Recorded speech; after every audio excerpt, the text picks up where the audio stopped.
network of the restorative justice hubs in neighborhoods spanning the south and the west sides of Chicago. And I think also Rogers Park, is that correct? Yes. And also Rogers Park up north. He is the recipient of many, many awards recognizing his commitment to restorative justice. So welcome, Father Kelly, and thank you for being with us.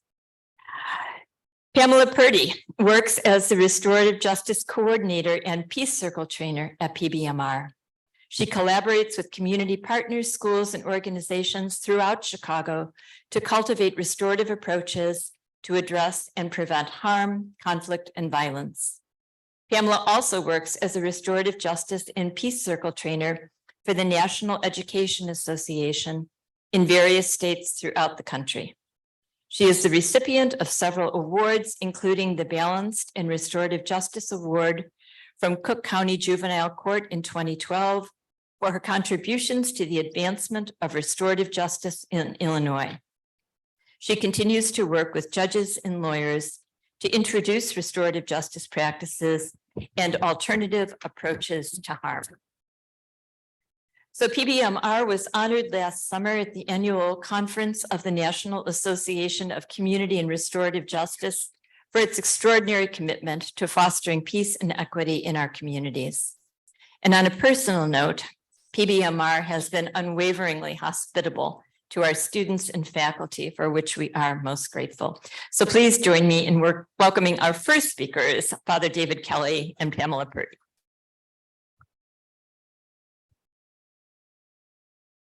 Thank you very much. That was a bit much. But I am grateful for the opportunity to be here and to share a little bit about my take on restorative justice.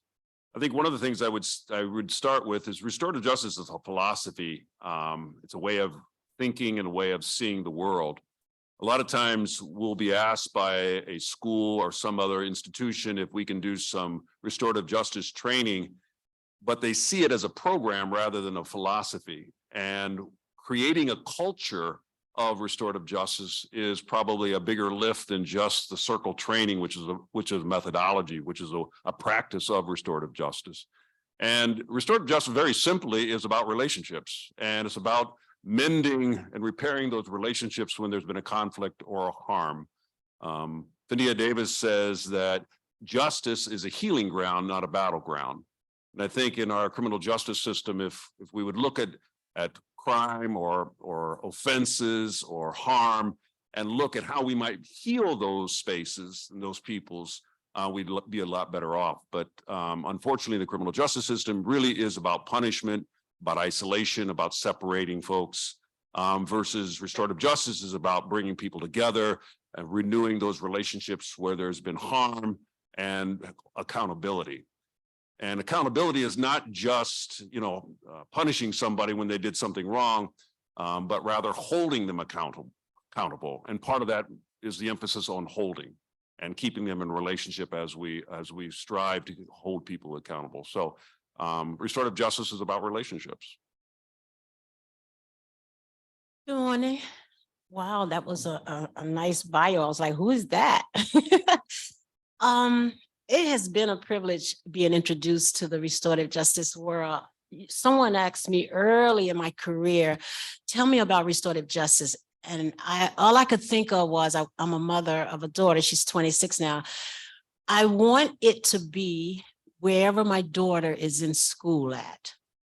And I fought really hard to have that in schools. I spent 8 years in Chicago Public Schools doing just that. And as Father Kelly said, to me, it's the relationship building.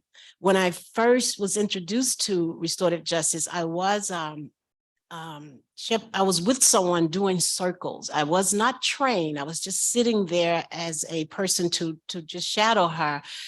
And I saw the power in safe space, creating a space where not anything in particular have to happen, but it creates space where the basic human feeling of being human and connected to one another can happen. And that's when I said, when I grow up, I want to do that. So for me, being a part of restorative justice, it is about relationship building as well as reminding us of how important that is. I did a lot of work in the schools and helped to create RJ, or Restorative Justice Schools. And then working at Precious Blood, that's a community hub, moving into a community where now it's about the whole community. So I have seen miraculous things happen with just bringing people together, creating those safe spaces, and letting people be heard and letting people speak. You know, we live in a world where things are just fast. It's fast, it's fast. I don't get to know you, you don't get to know me. I need a lot, you need a lot. But what restorative justice has done and has meant to me is just a way to reconnect with human beings in a very, very special way.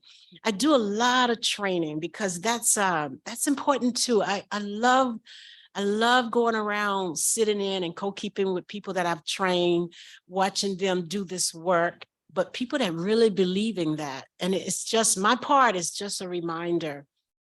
So when we think of restorative justice, it's a lot of things. My God, it must be a lot of definitions for it. But I just keep it very simple. The more I know about you, the least likely I will want to harm you. And that's what happens when you start to think restorative. It's not a program, it's something that it's a way of being, it's a philosophy. So when I start to think restorative, I'm a better parent, I'm a better person, I'm a better coworker. It becomes you. I've been doing this a long time, but as you continue to do it and believe in that philosophy, you will see how different it is when people start to feel like you care about them. And that's what we do at Precious Blood. I like to tell people, they say, well, what do you do at Precious Blood? I said, we adopted a community and we approach everything restoratively with the young men we work with, the mothers, other organizations that we partner with. It is just bringing people together. I create safe space. I train people how to create that space, but it's a reminder that we're all in this together. I care and I want to know how you're doing and what you need.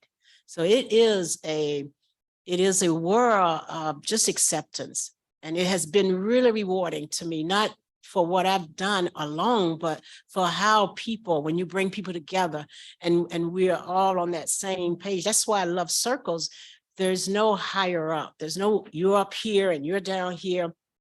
How often do we get to be with people where we see each other as equal? So I've taken all of that away from the work that I do, and I will continue to do it. And it has been so rewarding, not only restoratively thinking and being, but watching others embrace this like you're doing and like we're being interested in what this is all about.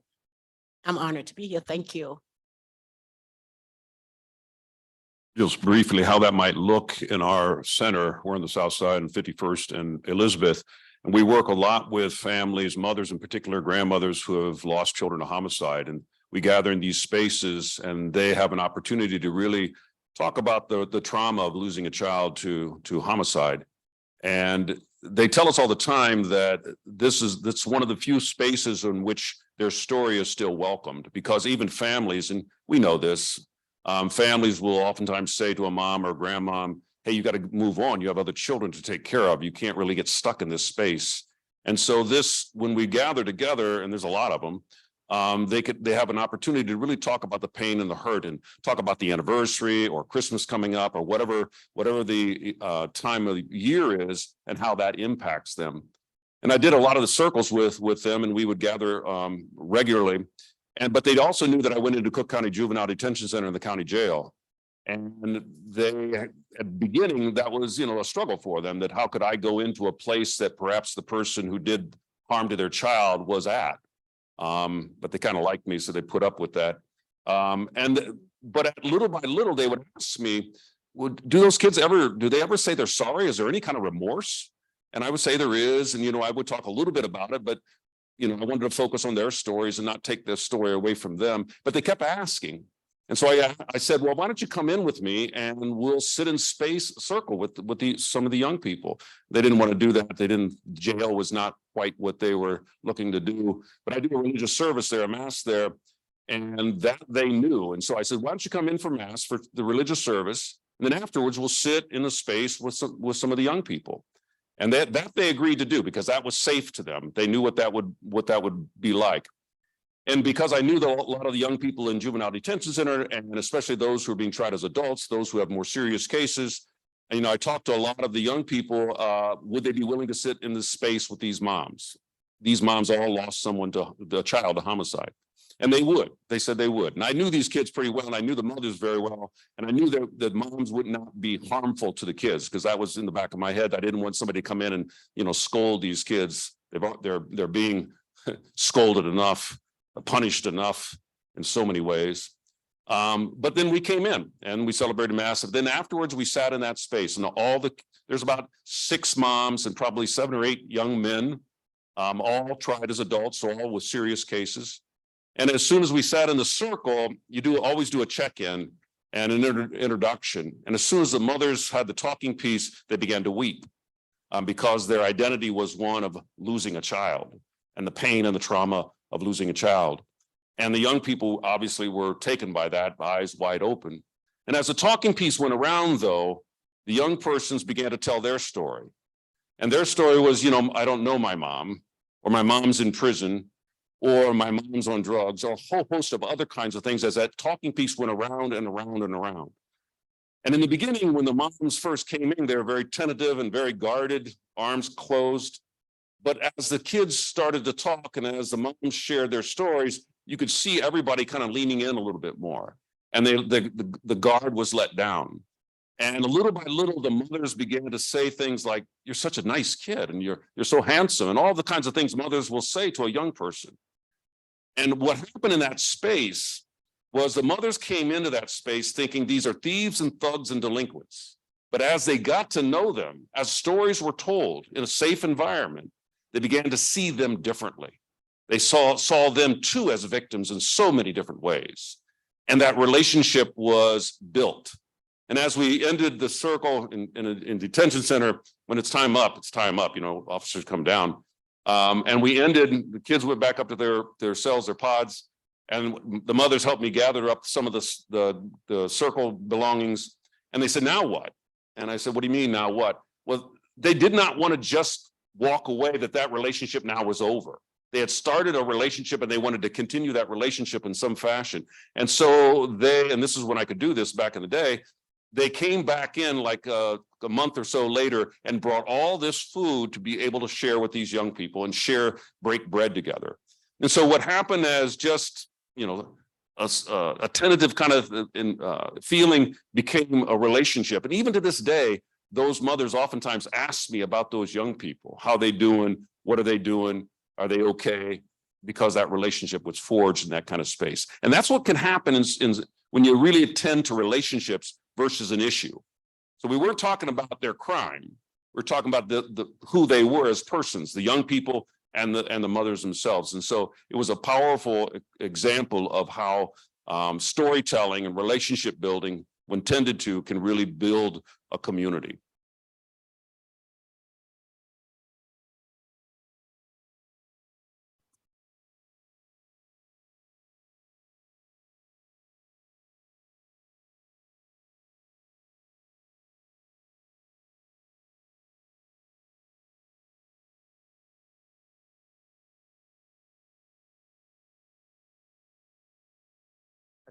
Good morning. Thank you. Thank you for that. Thank you for that wonderful introduction to restorative justice and the philosophy. I am Rhea Ballard-Thrower, Dean of Libraries and one of the co-coordinators of this program. And I have the wonderful opportunity to introduce one of my colleagues at the UIC Law School. Professor Sang has been an amazing force at UIC Law. He has been there, I'm just going to say several years. I will not say how many. Yeah. Did you hear that? Almost a half a century. So I just say several. And during that time, he has been a true social justice warrior. He has helped develop the Fair Housing Clinic. and of course, the Restorative Justice Program at UIC. He has worked closely. In fact, they were co-creators of the program in 2011 with Judge Sheila Murphy.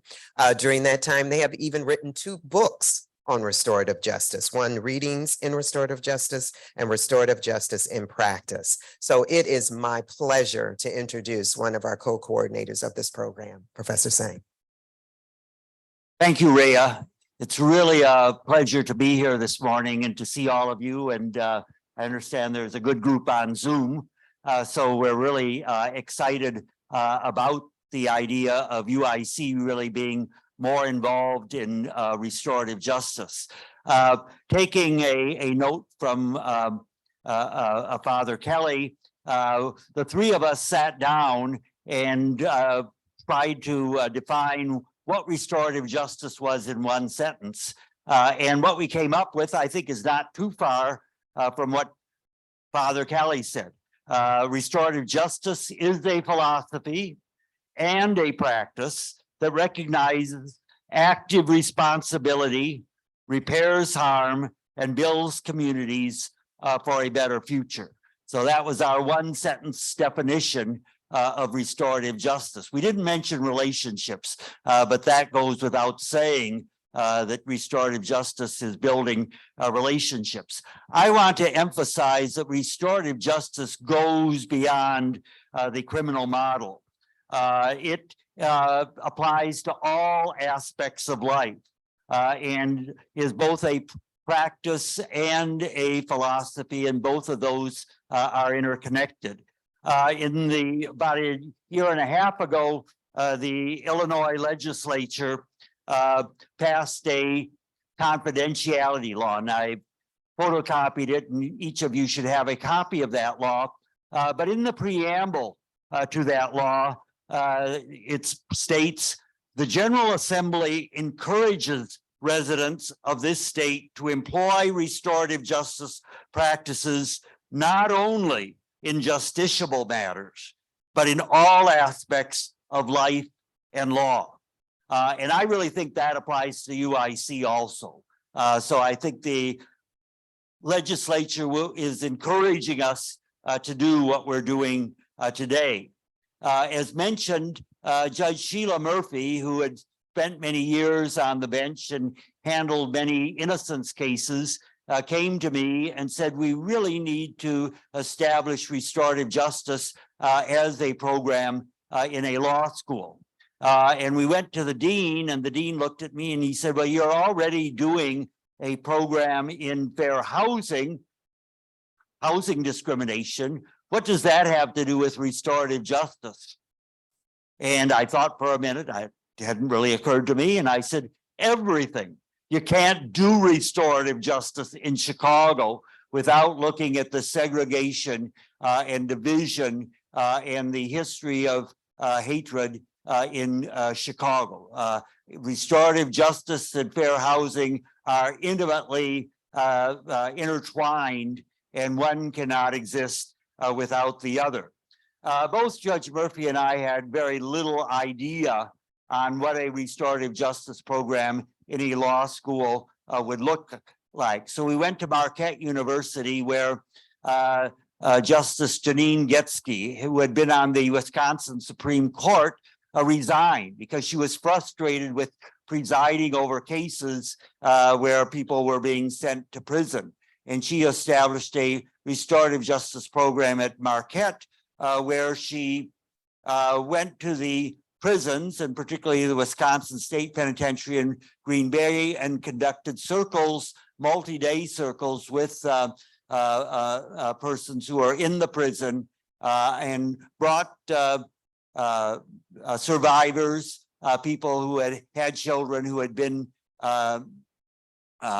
killed or injured as a result of violence. And Judge Murphy and I attended those sessions and were absolutely awestruck. So our first idea was to go to the Cook County Jail and bring our students to there.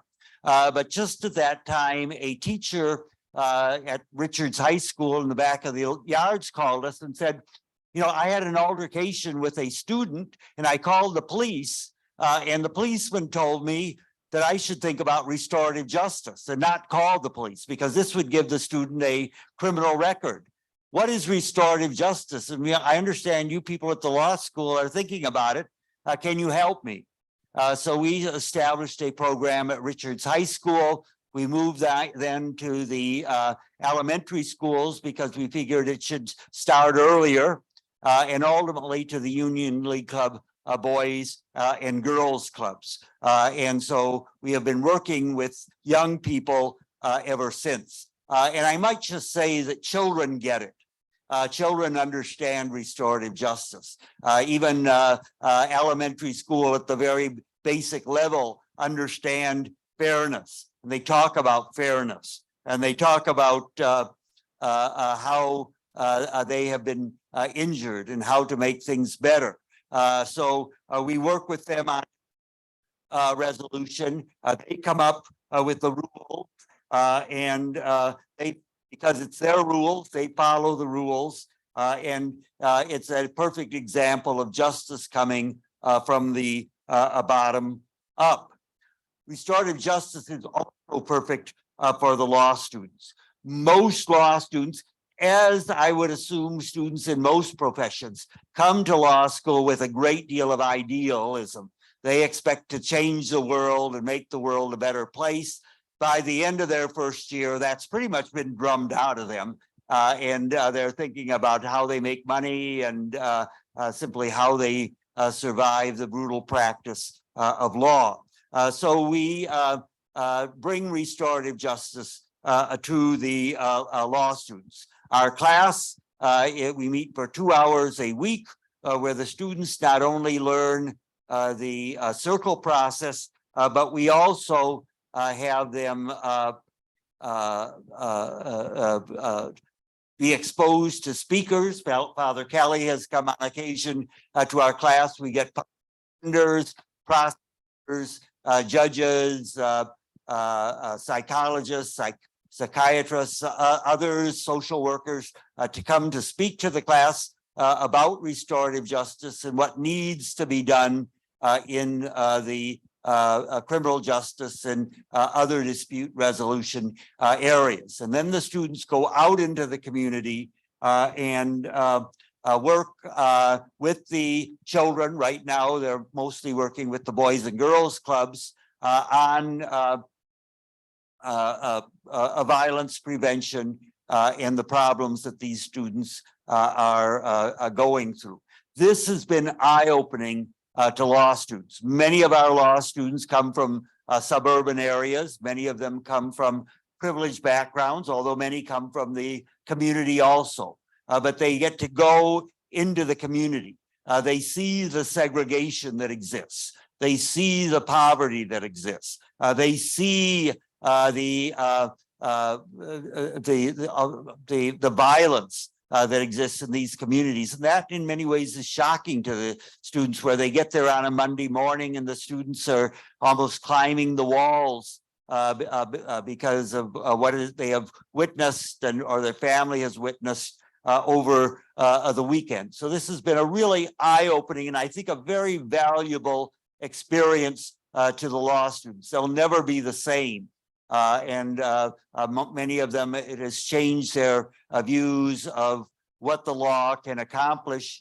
They have learned to listen, which is an important attribute of restorative justice, and not just expound on what the law is, but to listen and to see how to solve problems. We learned from the pandemic that the law students are suffering also. So they have gone into their own circles without us professors and talked about the problems that they're experiencing in law school and life.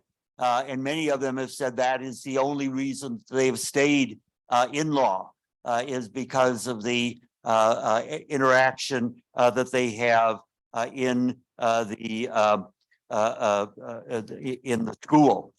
So I would just say that in many ways, the course has transformed the law students. It's transforming the students, the young children that they're working with in the community. We've tried to bring restorative justice to the school. The students themselves have formed a restorative justice club where they meet regularly and try to transform the school. We tried to get restorative justice into the disciplinary code in the law school. The students were excited about it. The faculty was excited about it, but it was sort of put on hold. So we're still working on that. But what I would like to say here is I really think we should work on restorative justice as a university project. Our students are going into the community, but they know the value of sociology and criminology, psychology and psychiatry. They're dealing with troubled children. And all of those schools, including the School of Nursing, can be a part of the process that is going through. Restorative justice, I would say, needs to be part of the university curriculum, not just at the law school, but throughout the university. We need to see how the university is governed and bring restorative justice to the governance of the university. We need to, once we do that, I think we need to go to the community and transform the community where we're located. It is a troubled community, and our students, no matter what discipline they're in, I think can help bring relief in that area. So that, I would say, is our challenge, and at least why I feel it's important that we all be here today and pursue this. I now have the pleasure of introducing Gabriela Pena. As I mentioned, we can all benefit from psychiatry and psychology. Gabriela is a research specialist in the Department of Psychiatry. She's also the co-leader of a very important program, the UIC Partnership for an Anti-Racist Campus Transformation. So I'm going to let her explain what all that means and how that all is related to restorative justice.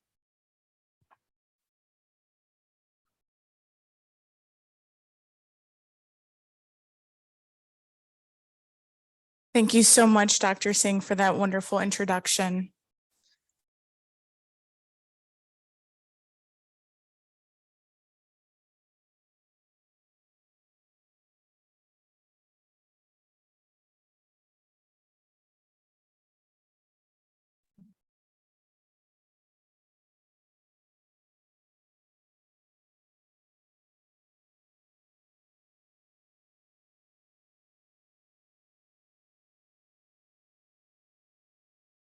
All right, thank you all for holding on tight while we figured out the technology. Good morning, I am Gabby Pena, and I am a co-lead for UIC's Partnerships for Anti-Racist Campus Transformation, along with my colleague, Dr. Jennifer Breyer, who unfortunately could not make today's forum. However, I would be remiss if I did not acknowledge her instrumental leadership in PAC's coming together and staying power. This morning, I will be walking you through PAC's history, highlights, and current efforts specific to community partnerships.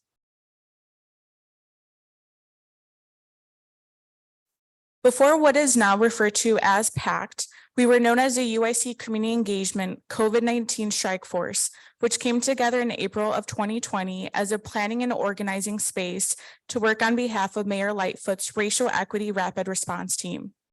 Our initial coming together was deeply rooted in trying to help our city contend with not only disparities in the distribution of COVID-19 burden in communities of color, but the inequities that were driving them.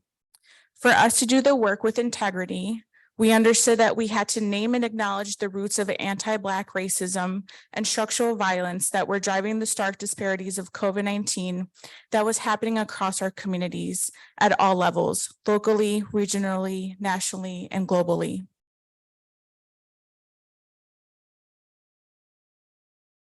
In true 2020 fashion, UIC Strike Force was not yet done with reflecting, learning, and strategizing our future. With the help of our community members and stewardship of a local small business, the Care Plan's Jacqueline Boyd, who facilitated a strategic planning session for Strike Force to help us pause and reflect on lessons learned and begin to pave our next steps. We came to a consensus that our name did not truly reflect our long game, making UIC an anti-racist institution. Rooted in our guiding principles of listen, activate, and transform, the Strike Force was under a new name, Partnerships for Anti-Racist Campus Transformation, or PACT for short. With our new name in tow, we also revisited our values that truly represent why members keep returning to each meeting with the fire in their hearts for change. Our values on this slide not only underscore that we value racial equity within the walls of the academy, but that we also recognize that for UIC to be a truly anti-racist campus, we must also contend with previous failings, hold ourselves and institutional leaders accountable, and to make right on previous harms done in the communities we have and are currently engaging with through collaborations. Aligned seamlessly with our principles of listen, activate,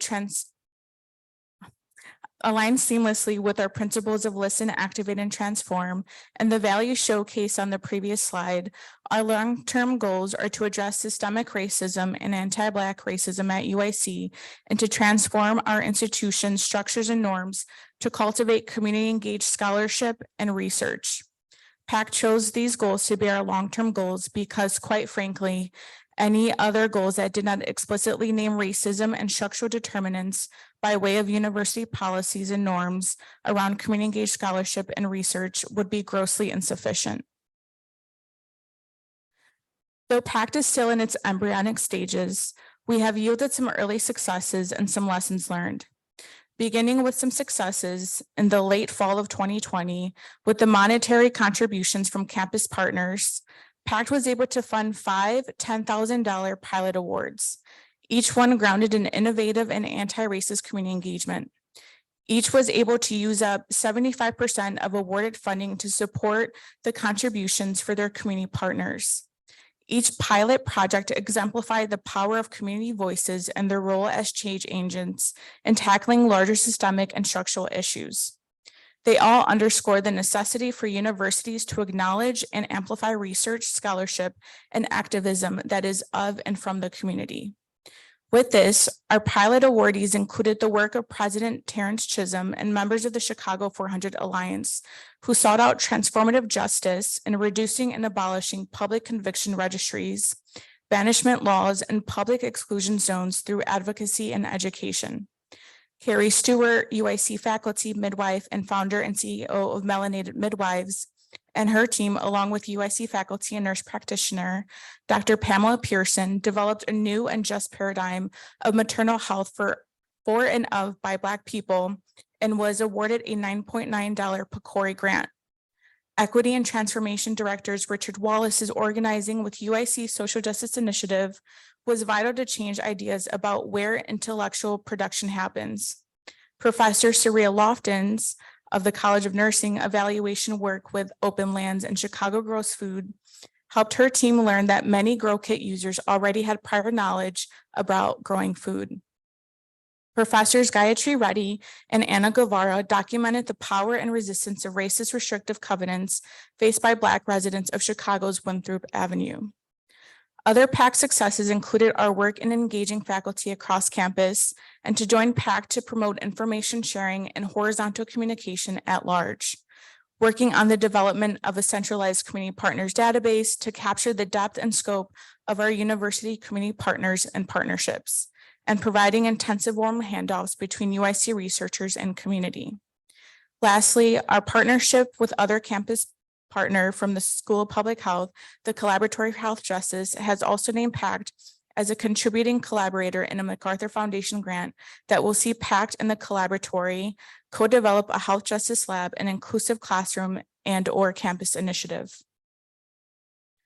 While the successes captured on the previous slide have proven to keep PACT moving forward, our efforts are also catalyzed through the challenges and lessons we have learned along the way, which include the acceptance that transformation is incremental, naming funding for operating costs and people's labor as key drivers to our sustainability, and the need to transcend the many silos that exist. In every conversation and effort that PACT has been involved with, we have never been able to escape the reality that complex problems of addressing systemic racism and transforming the university structures to not only allow for, but encourage authentic community engagement requires equally complex solutions with incremental action-oriented steps. These systems and structures were not built overnight, and in the same vein require that we too accept that dismantling them will require time and strategy. On that note of time and strategy, we also acknowledge our efforts cannot move forward without sustainability in mind. Through trial and error, we have developed strategies to unlock institutional resources. Lastly, our work cannot be fruitful without us being able to transcend the silos that exist at the university. Despite the rich work and contributions that UIC offers to its city, state, and global communities, we cannot turn a blind eye to how our siloed nature prevent collaboration and information sharing that can help create a better culture around authentic community engagement. With this, we are currently working on creating infrastructure to help reimagine horizontal communication across departments and colleges to help optimize opportunities for collaboration and interdisciplinary work. Both of each are essential to authentic community engagement. Over the past year, PACT, community partners from Urban Growers Collective, a Black and woman-owned nonprofit farm located on our city's south side, and the Energy, Environment, and Sustainability Climate Hub, which is a program located here within our Office of Planning, Sustainability, and Project Management, have been working together to foster critical conversations with community members on how UIC can better show up as a collaborator and or partner in a way that is anchored in community-centric community engagement. Through this partnership, we have organized 2 forums, one this past spring and one this past month, to share findings from a previous project, one that did precede PAC's involvement, foster conversations with community on community-centric solutions to navigating university barriers to community engagement, such as memorandums of understandings or MOUs for short, and to also seek feedback from community on how UIC can better support community efforts. While we are still working on debriefing from our most recent fall forum, I can say that our communities need UIC to address obstacles like our MOUs, inequitable indirect cost rates when co-developing and co-applying for grants, and for us to think outside the box on how we can provide resources such as access to our on-campus libraries, online library databases, and equipment that is no longer in use, such as old tables, desks, and offering up spaces on campuses for our campus partners to use for their respective activities. Though we still have a long road ahead of us, these seeds of change that we are sowing now will give way to a harvest of justice and transformation for the future. Thank you.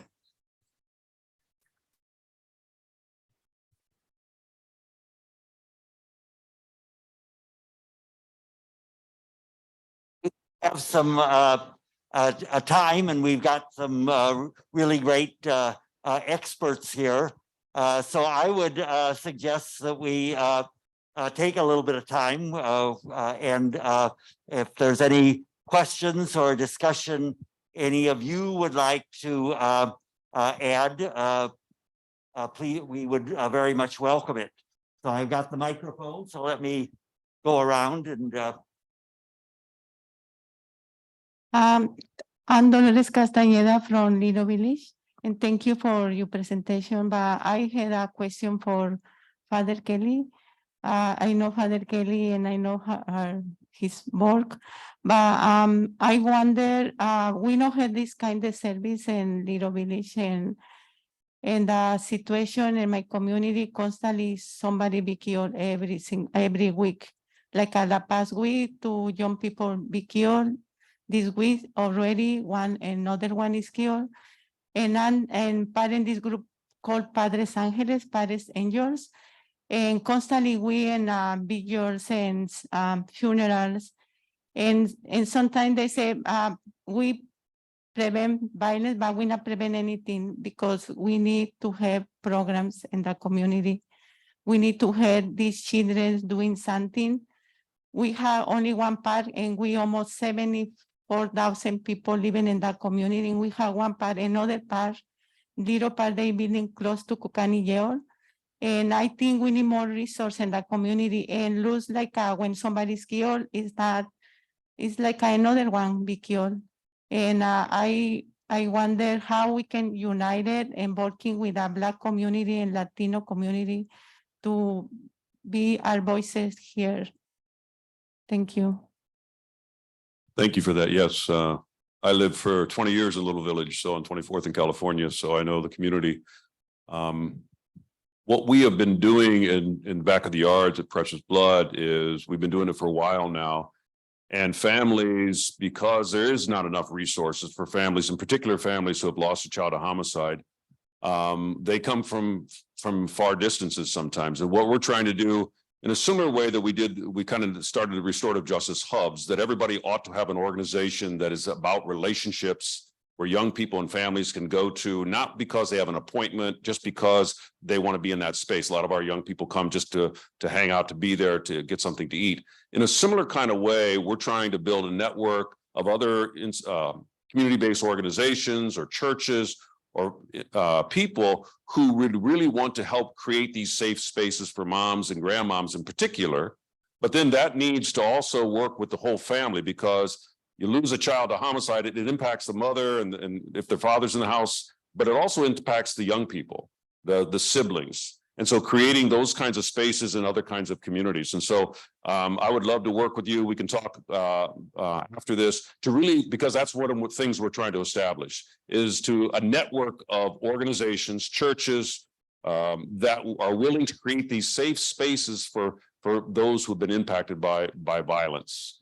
It's critically important. So thank you for your question.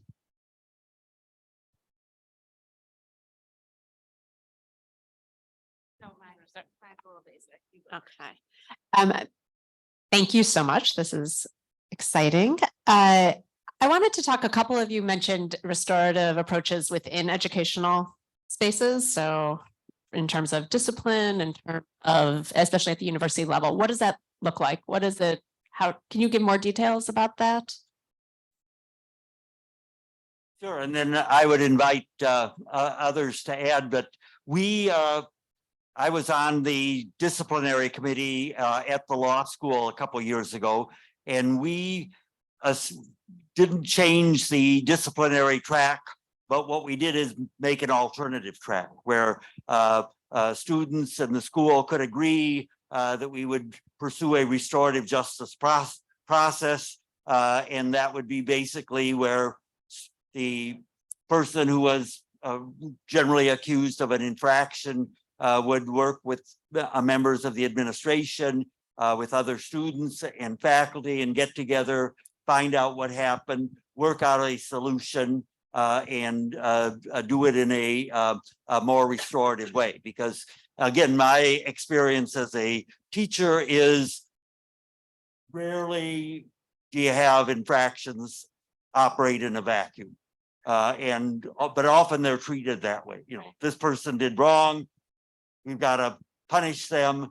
And often, at least in the law school, it's by excluding them from the law school community. And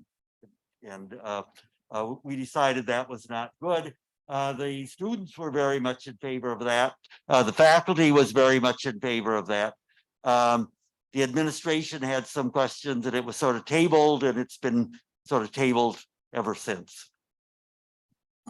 We have one question on Zoom here. Okay. Well, next.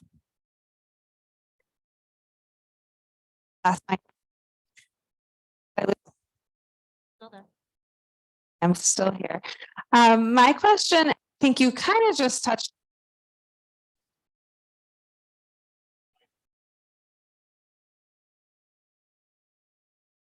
Okay.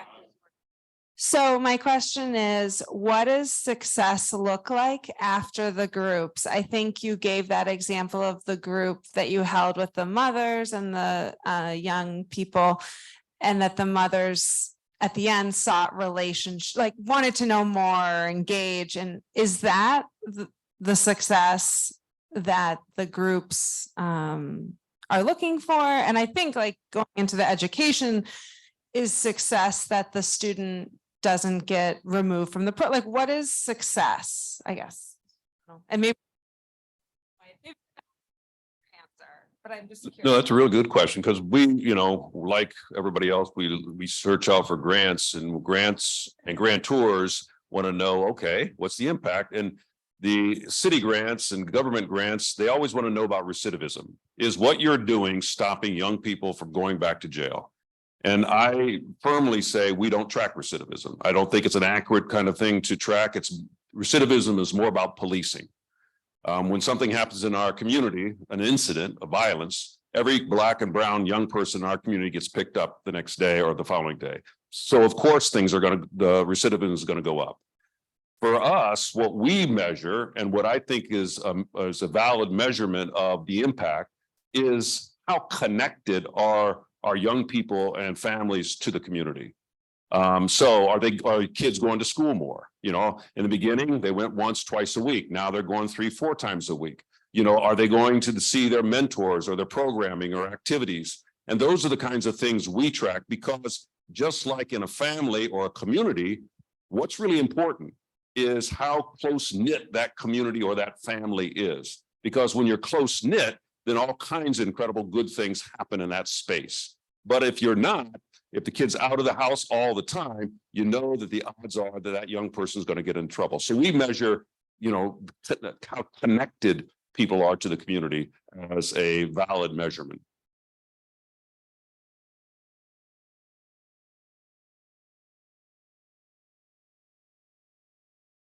In education, success for me is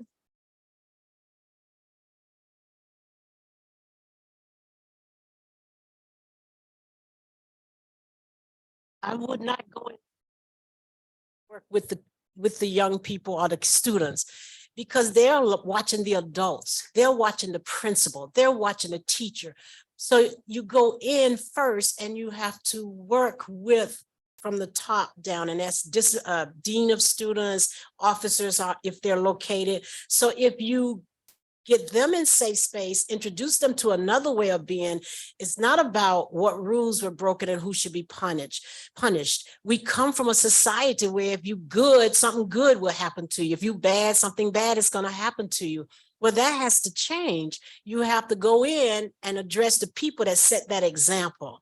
And so when I go into an institution or in a school, I need to see how are they from the top down, because they're the ones that set in the example.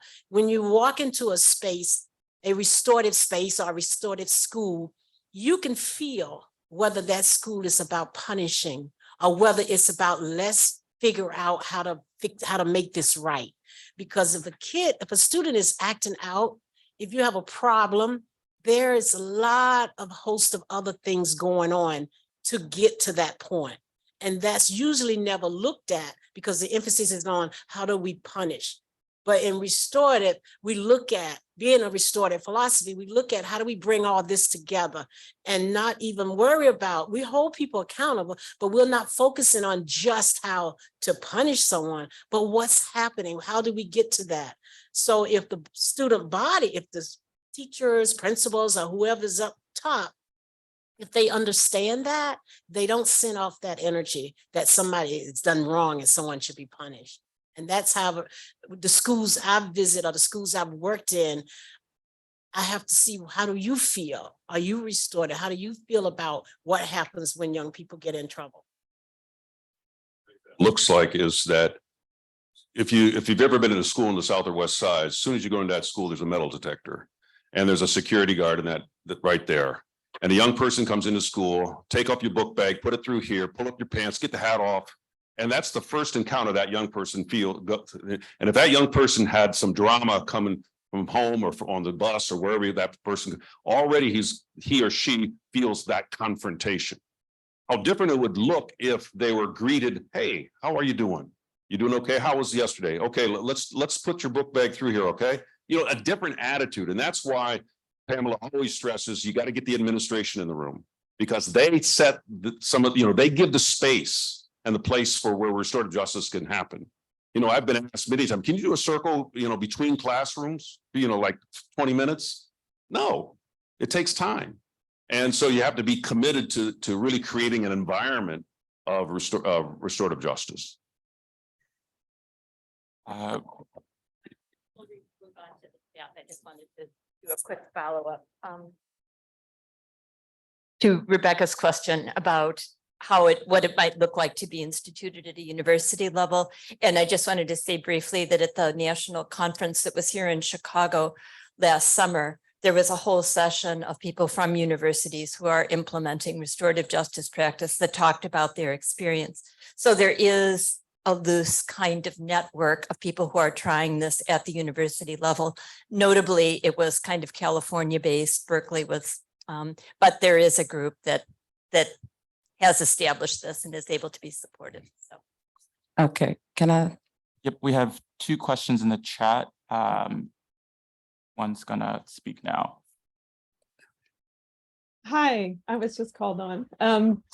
Thank you everyone so much. My name is Lori Jo Reynolds, and I have actually actively spent time appreciating everyone on this panel already. Thank you so much.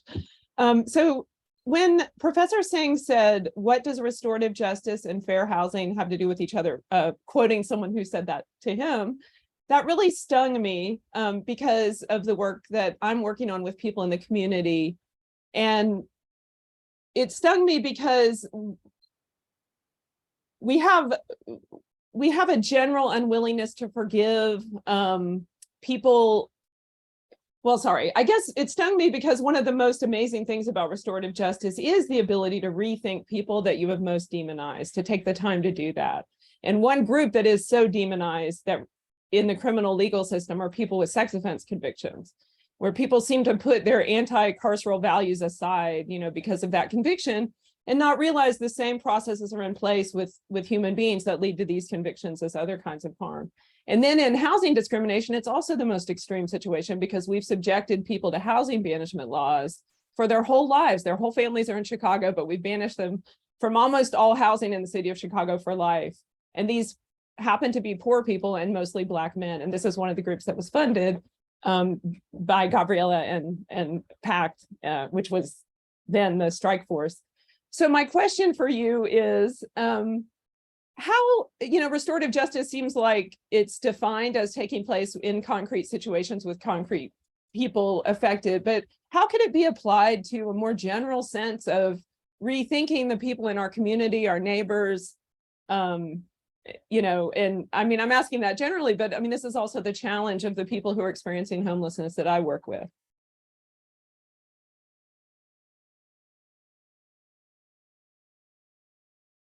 That is an excellent question and something I've been giving a lot of thought to, particularly when we have a fair housing clinic in the school, and particularly when housing problems, the conciliation process followed by HUD and the Department of Human Rights and all of that, I think could learn a lot from restorative justice. What you mentioned, and a number of groups are working on it, and Cook County has amended their fair housing ordinance, is the whole question of criminal background checks. And in Illinois, we have a lot of communities that have crime-free ordinances where landlords are required to do criminal background checks and cannot rent to people who have a criminal record.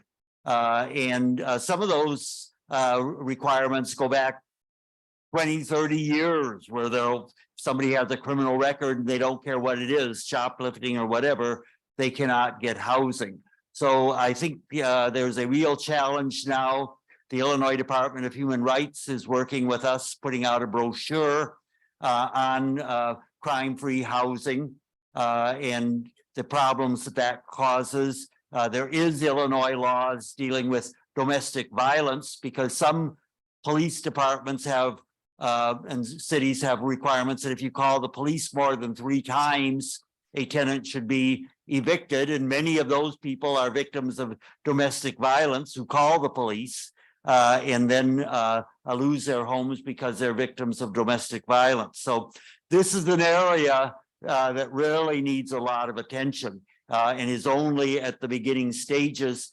HUD has issued regulations and rules on this supporting more open housing in this area, but the relationship between housing, restorative justice, and particularly those who have committed crimes, and also many of the ordinances and things and landlords talk about arrest records, which mean absolutely nothing. As Father Kelly mentioned, anybody can be arrested, and we know who most often is arrested. And if you can't get housing then because of an arrest, we're putting all kinds of people at risk.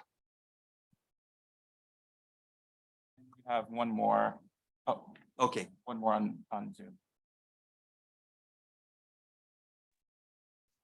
Hello, so my question focuses more on the relationship between law and the medical field. And looking at restorative justice as a philosophy, I wanted to know what does restorative justice look like for nursing and in the medical field, especially considering like the medical treatment for people who may be incarcerated?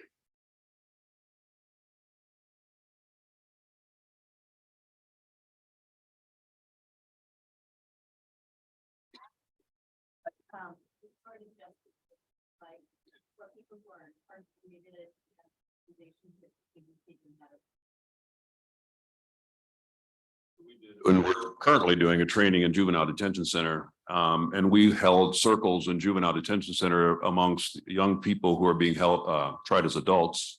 As you know, in the United States, we try many of our children as though they were adults, even though all the science tells us different. And what we were able to do is create those spaces in that very punitive environment. We recognize that the environment was punitive, but for those moments, those young people, we did drums, we brought in drums and did all kinds of things. For those moments, those young people were able to really experience a sense of safety, vulnerability, and really talk about some of their issues and things like that were going on. Then out of those spaces, we were able to kind of tell the institution some of the things that needed to be changed in their own environment. And the young people themselves became advocates for change in the criminal justice system in juvenile detention center. It's very difficult to do in that kind of environment because by definition, our penal system is very punitive. It deals with isolation and confinement.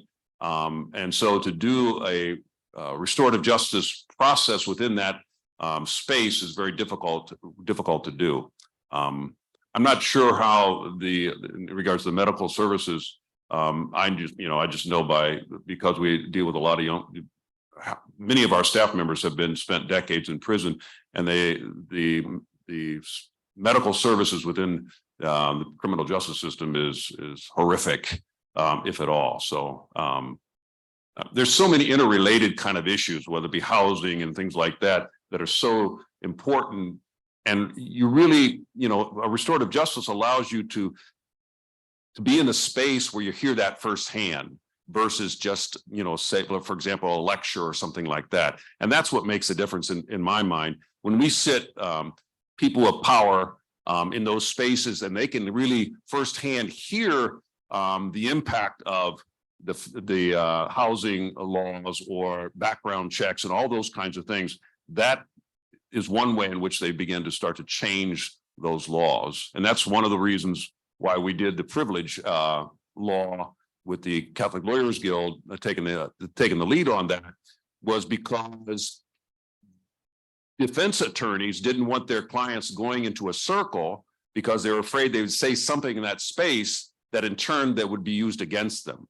And so what we did is create I didn't do anything, but I encouraged them to create a law, privilege law, that says that what is said in that space is considered privileged, confidential. And so now attorneys are more apt to allow their client to go into those spaces and to sit in those kinds of circles. I'm not sure that answered your question, but best I could do. Thank you. So my name is Yvonne Livingston. I'm part of the Urban Youth Trauma Center, where Dr. Suarez and Dr. Adil run a restorative justice program in many different aspects. They have many programs. And so my restorative justice program has not yet been implemented. I'm a parent that understands psychology from a Black psychology perspective. I'm also a member of ABSI, which anything of Black life, all the things y'all been speaking here, I've experienced in my life. And yes, I had the same question too, as to what the university would do to help change the poverty that I'm in, because I'm an employee also. And so that looks very different from a mental health perspective. The APA apologized October 29, 2020 for its racist practices against Black people. Historically, there's proof of everything that you all are talking about here. Land ownership, economic wealth, economic empowerment has been non-existent in my family for generations. I'm tracing it. Since 1916, my great-grandmother, Annabelle Buchanan, born in Louisiana, her family migrated to Missouri, and then they ended up in Chicago, some of them. And so as I sat in those classrooms learning all of this information, because my family has been traumatized, they couldn't talk about it, they didn't tell me. And why I repeated the same patterns that they did. Knowledge is very powerful. The psychoeducation pieces that I'm learning about, I didn't pretty much had almost any mental health diagnosis that you could come up with, and yet I survived. There are systems that are in place in our communities that are in place for a reason. The Black church is one of them. That's why I got most of my healing from for 25 years. And then I recently just did therapy for 2 of those years to come out on the other side, because mental health has been harmful to my family personally. So now I go in spaces that work with 90% Black people. And so what does that look like for me? To sit at a table and be vulnerable and share my stories so they do not judge the people that's coming in there for help. That's my training program, to retrain people that's been trained already, but they don't have cultural practice. I do.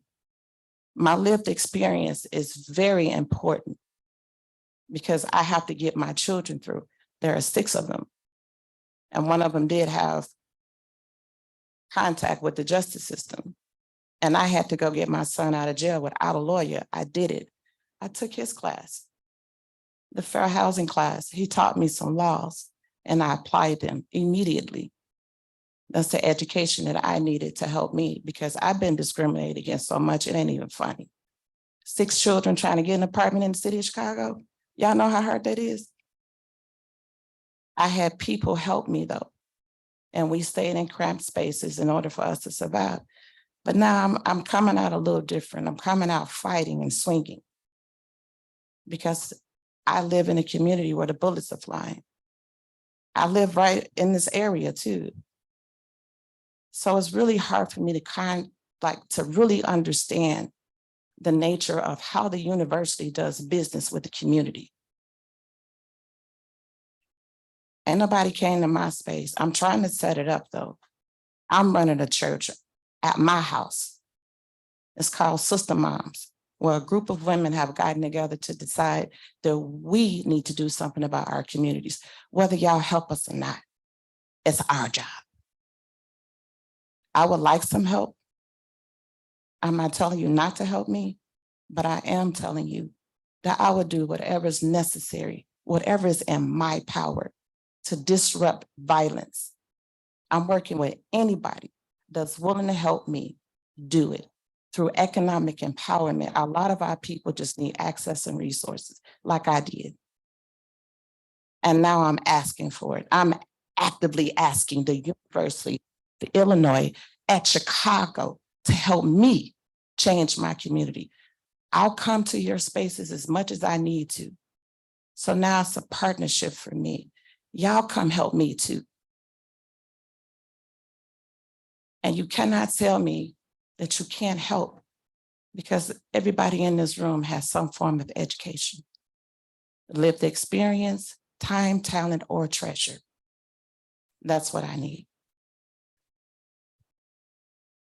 Thank you. I think that lays forth the challenge more than any of us can express of why we're here today. I know there's more questions, but I really think we probably should break into circles or at least discussion groups. And I would urge people who are at a table with fewer people to join people that we will have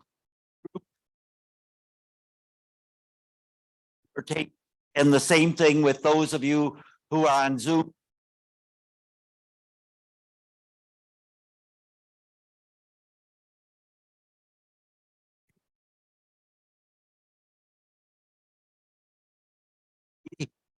Be helpful to explain what your department or what you see the university doing in the way of and take about 20 minutes or so, and then we'll come back in a group. And if each table would sort of elect a scribe to take down your suggestions, then we can come back and maybe each table can present one transformative idea that we can use. And our hope is to keep this discussion going way beyond today and to set up committees and things like that to prompt the university and to really get things done not only within the university but in the community as well. Or any other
I got Tim Easter.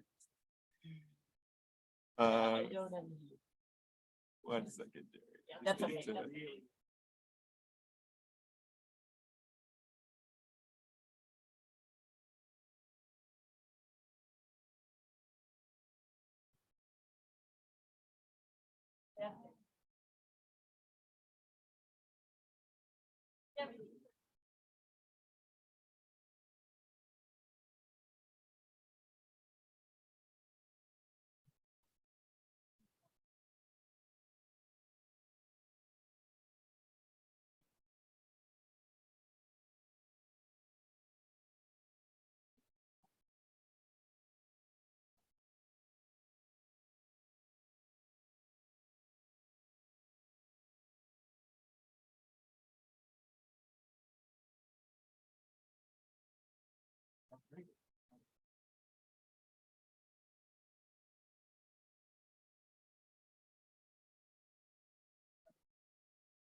I wonder, do we go back to our room? No one else is here? Yeah, we can if we want to finish what we were talking about.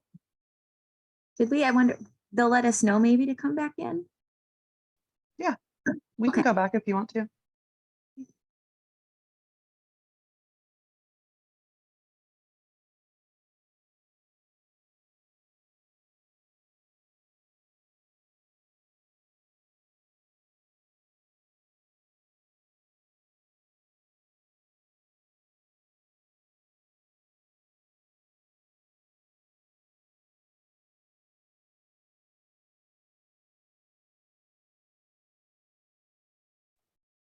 How do you go back to the break room?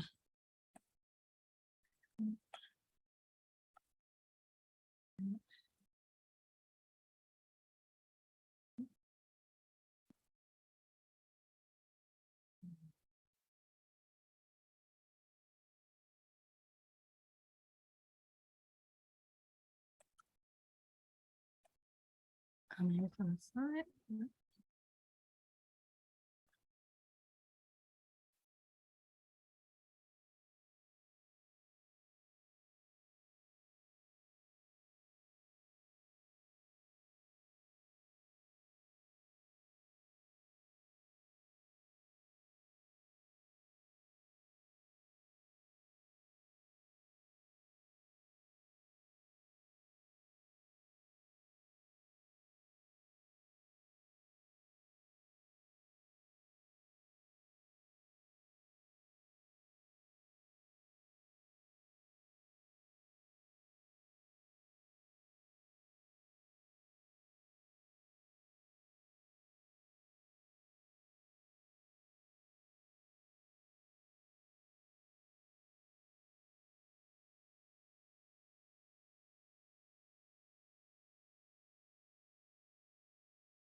Hey, Michael.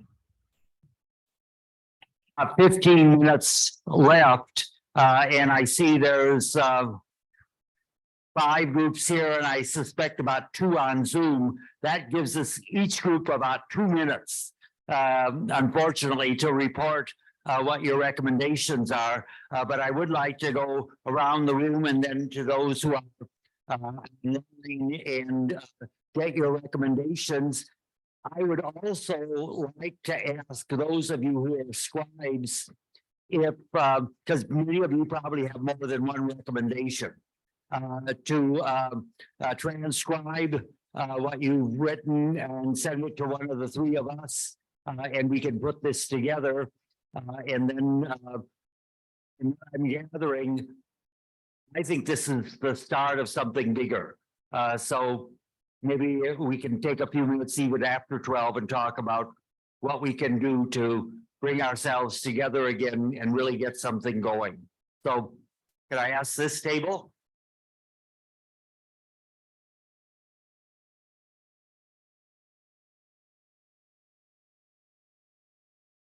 All right, so for our recommendations at large, we are calling for the university to usher in conversations and actions really around reparations, understanding how the institution as a land grant and anchor institution has disrupted the places, living spaces and working places of so many communities of color.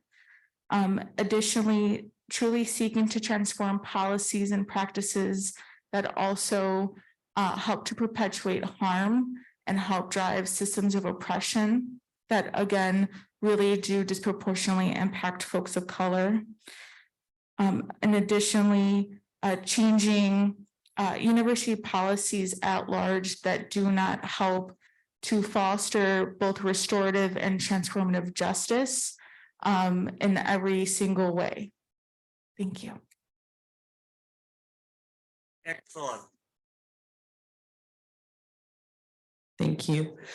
So we kind of divided it into 2 approaches, a community approach where we talked about really improving and the horizontal communication so that we can potentiate all the good works we're doing in particular areas across the university together so that we can really serve communities. And then in terms of UIC specifically, we talked a lot about some of the similar things about disrupting and dismantling the structural racism in policies here at the university, adopting a restorative justice philosophy, and focusing on the relationships. So in terms of student discipline, in terms of making UIC itself more accessible to the community, and establish relationships in the communities so that we can build a sustainable presence. So instead of just flying in, doing our study and flying out, really becoming part of the community, like I think we often say we are, but that we aren't. And so those were kind of the things that establishing that relationship and restorative justice philosophy. Thank you.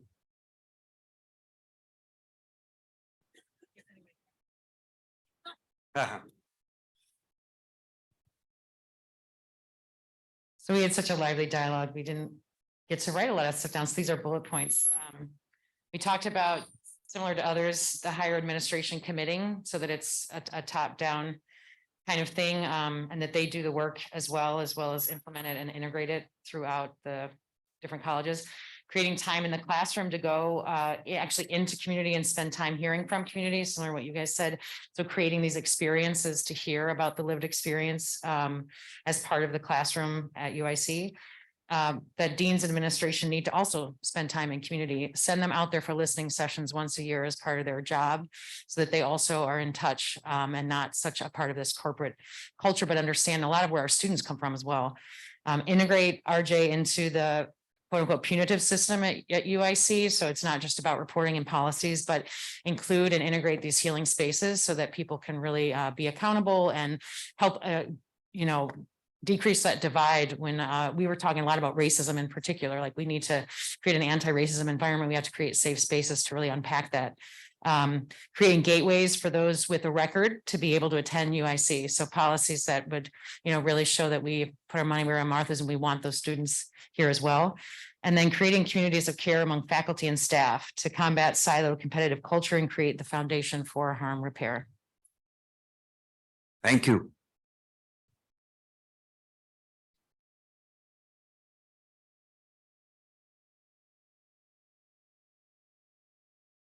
Hi, my name is Stephanie. I'm a student from the College of Nursing, and some of the topics we discussed is talking about restorative justice. It's important to talk about that at the beginning of the semester. Incorporating brave space versus a safe space. It's also important for us to create communities within our program so that we can get to know one another. One of the examples of this is in our nursing 406 class with Dr. Singer. We created a manifesto where students and professors want to implement any changes that we will agree upon throughout the semester. We want to be able to normalize change and also transparency among students and professors. And that's it. Thank you. Thank you.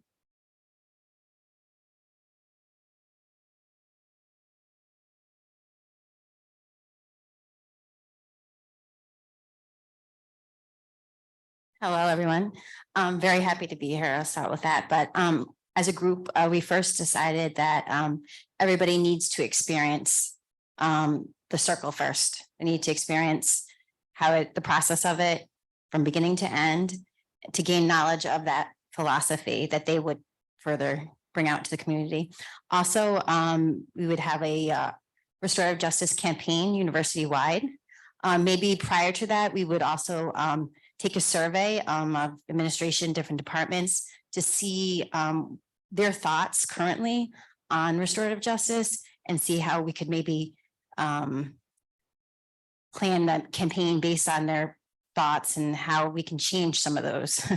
Also offer a restorative justice course or alternative dispute resolution as an elective course prior to like a before graduate, so undergraduate, thank you. Because it seems more of like a graduate type course. So yes, those were our thoughts. Okay, excellent. Do we have reports from the online people?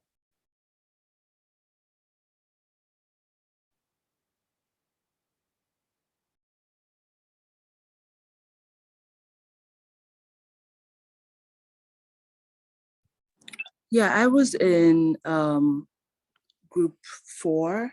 One of the things that we talked about was, we didn't necessarily talk about recommendations, but I think if I had to frame it that way, I would say UIC needs to revisit the indigenous roots of restorative justice, because in terms of, someone was talking about troubled kids in a troubled community, there doesn't seem to be as much consideration of the structural issues that are creating harmful conditions, that also in the indigenous context, restorative justice is not just about interpersonal relationships, but also examining the social context in which the harm is emerging. So yeah, I guess our recommendations are to think of how restorative justice can also actually be about what the indigenous folks wanted it to be about, AKA, critically investigating all sides of harm when it emerges, trying to think of how to use restorative justice when someone in power does something harmful, rather than it being an intervention that is solely targeted at communities. And also just thinking about what are the harmful practices that UIC engages in structurally that enable harmful conditions in different communities, whether it is dispossessing people of their homes in order to build new buildings that we can sit in, or, aiding in the police state through having actual police, or creating technologies that enable that police violence. Because while there is harm in happening in these different communities, the biggest purveyor of harm for oppressed communities is the state. And UIC, unfortunately, is very complicit with that.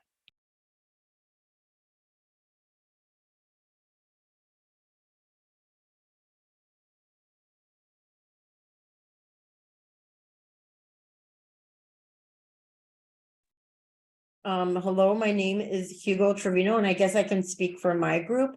Although I apologize, I don't remember what group number we were, because I kind of jumped from one group to another.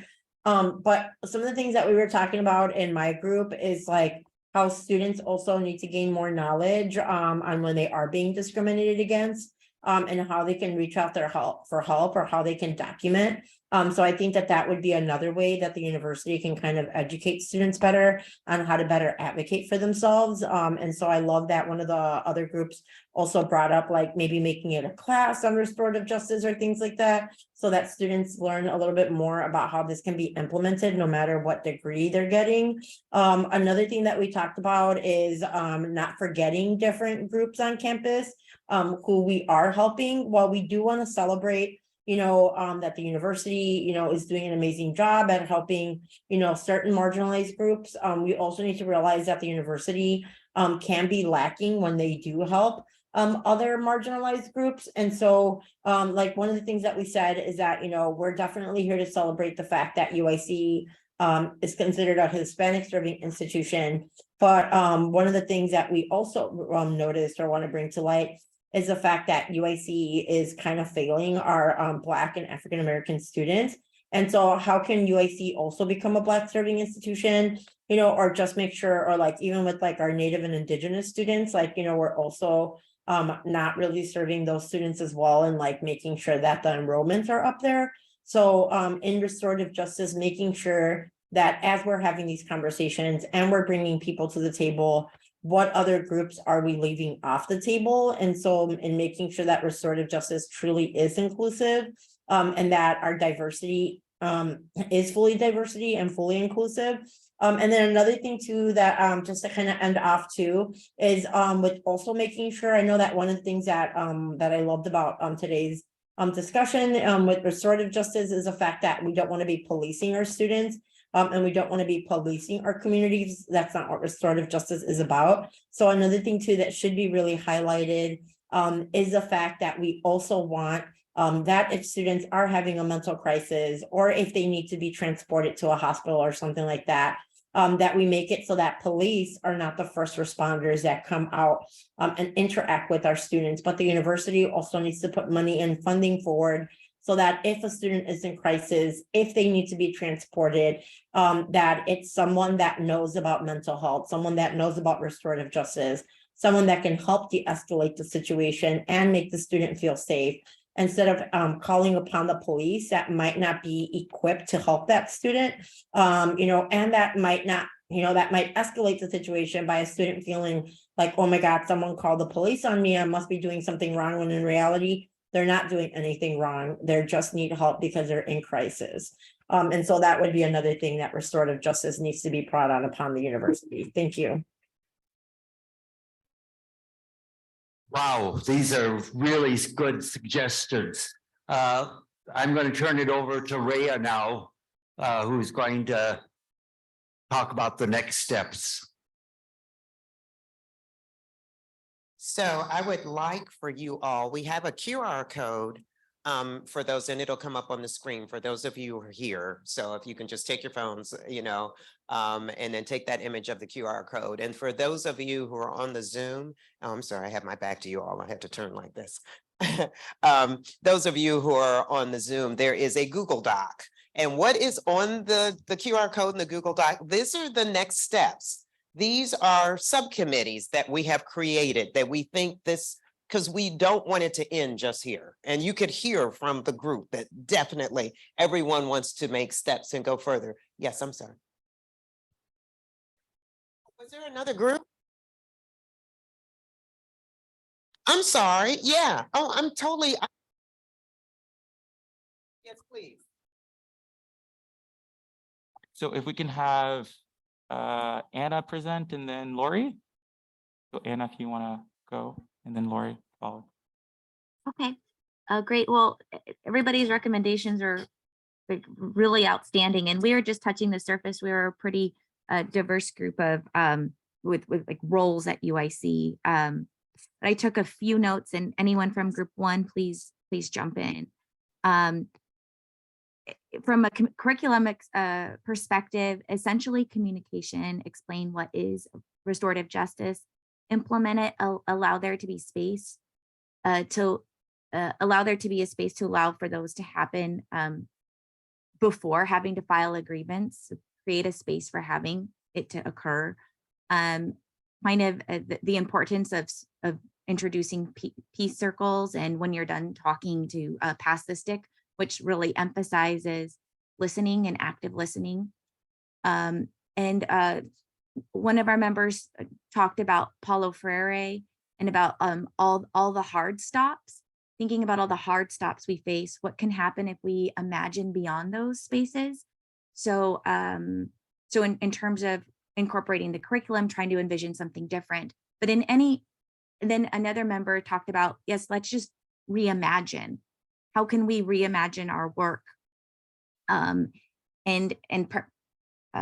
So for example, there's upcoming listening sessions with medical students. So our job is to listen and to validate. There's not a job to be defensive or to explain. It's to listen and to validate as a first step. And another perspective was to think about pursuing an abolitionist perspective. What would that be? Integrating abolition perspective with restorative justice.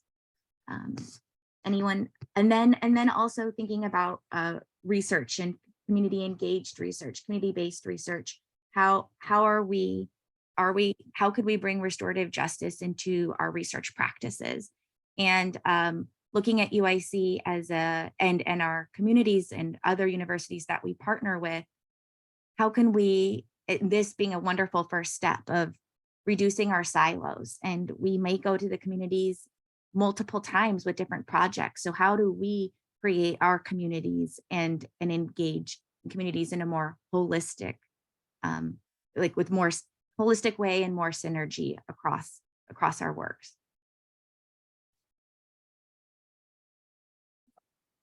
Thank you. We're gonna go over to Lori.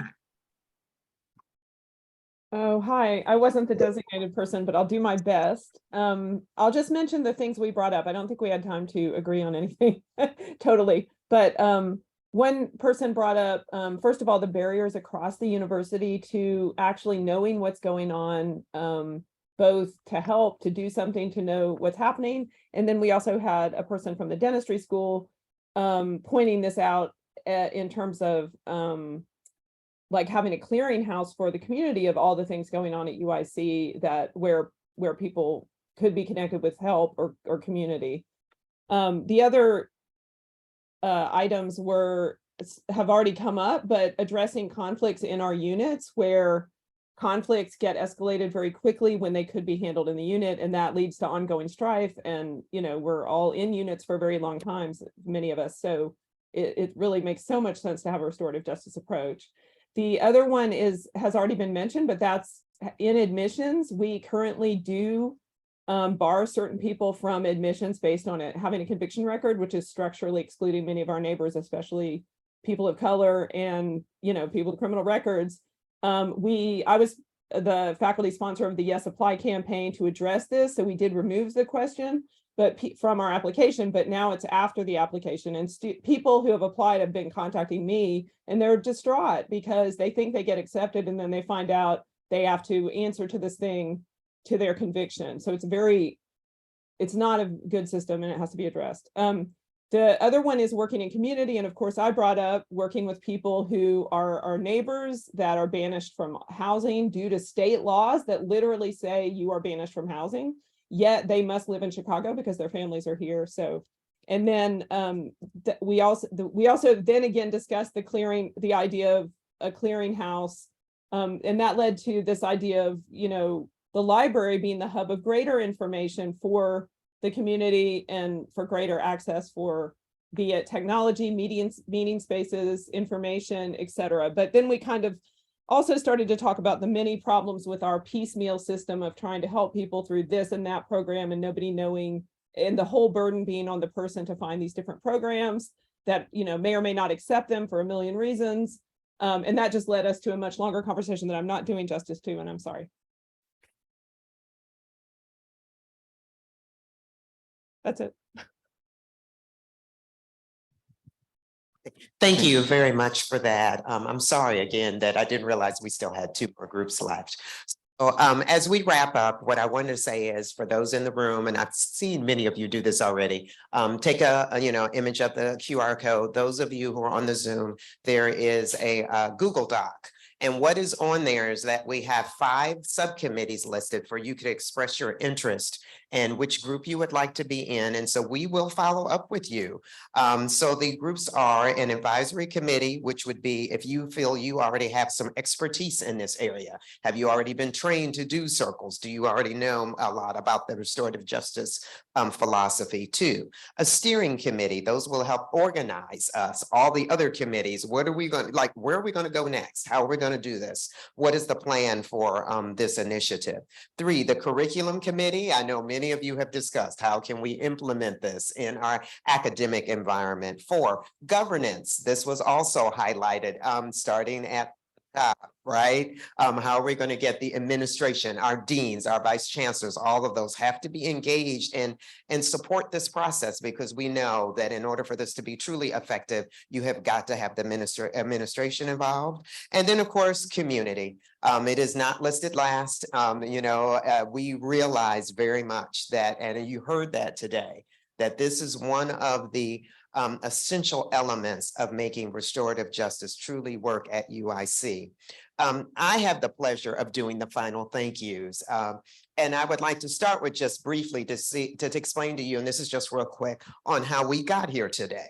I teach a class at the Cook County Jail where I take my law students into class, and they actually have class, which we refer to them as the residents, with the Cook County residents. And as I was leaving class and I'm walking down the hallway, and you want to be real careful because I'm at a jail, don't want to go down the wrong hallway, whatever. And literally one of the officers yells at me and says, "Hey, Dean, you know, there's somebody over in the women's division from UIC who does something similar to what you're doing here. And it totally stopped. I dead stopped because I was like, what? And I said, really? And, you know, and this is literally how I found out about my colleagues. And this is so UIC for me, okay? You know, because we are doing amazing things. And it's like we're this octopus, right? And we got everybody. So this one's over here, there's over there, whatever. And so I literally reached out. I emailed the two of them and said, somebody told me you do stuff at the jail. You know, this is how this started. So I want to let you know why it's the three of us. It's because it literally started because somebody yelled at me in the hallway. I'm not kidding, okay? And so when we got together, we decided, wow, if it's way beyond just the three of us, and we knew it, but we didn't know what all of the departments, all of the units, everyone else, including our students, are engaged in this work. And that's how we ended up with today. It literally is just what we call this the platform, you know, so we are just beyond thrilled.